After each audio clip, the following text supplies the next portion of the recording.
જૂનાગઢમાં શાળામાં અભ્યાસ કરતા અને આંગણવાડીમાં આવતા બાળકોના આરોગ્યની તપાસ કરવા માટે 19 ટીમો દ્વારા ચેકિંગ હાથ ધરાયું, જેમાં 1,65,000 જેટલા બાળકોના આરોગ્યની તપાસ હાથ ધરાઈ હતી, જેમાં 152 મોટી બીમારીઓના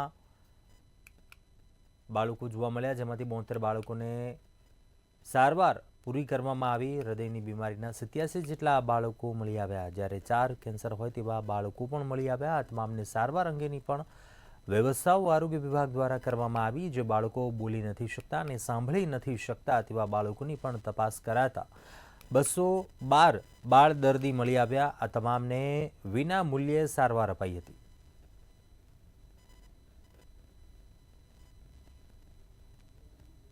મારો છોકરો નાનપણથી પહેલથી જ બોલી નતો શકતો, સાંભળી નતો શકતો, તેથી અમને ઉપાધિ થતી હતી કે આગળ આખી જિંદગી જતાય એને શું થશે એમ। તો પછી અમને માહિતી મળી કે આંગણવાડી તરફથી કે આગળ આમ ઓપરેશન થઈ શકે છે આ સરકારમાંથી। તો અમે સરકારમાં ઓપરેશન કરાવ્યું, તો રાજકોટ કરાવ્યું અમે ઓપરેશન સરકારીમાં। તેથી અમને આ 8-9 લાખનું ઓપરેશન થાય એ છતાં અમને મફતમાં કરી દીધું છે, એથી અમને સહાય મળી છે। આ 1,65,000થી પણ વધુ બાળકોની આપણી આ ટીમ દ્વારા તપાસ બોટમ ટુ ટોપ થઈ ગઈ છે અને એની અંદર ખાસ કરીને આપણે 152 જેટલા મોટી બીમારીવાળા બાળકો મળ્યા છે। આ પૈકી આપણે ખાસ કરીને જોઈએ તો 72 જેવા બાળકોને આપણે સારવારમાં પૂરી પાડી દીધી છે।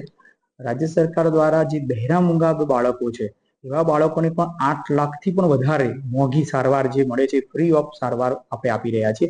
એમાં આપણે 9 બાળકો એવા શોધ્યા છે અને એમાંથી આપણે 2 બાળકોનું ઓપરેશન પણ કર્યું છે અને સાંભળતા પણ કર્યા છે।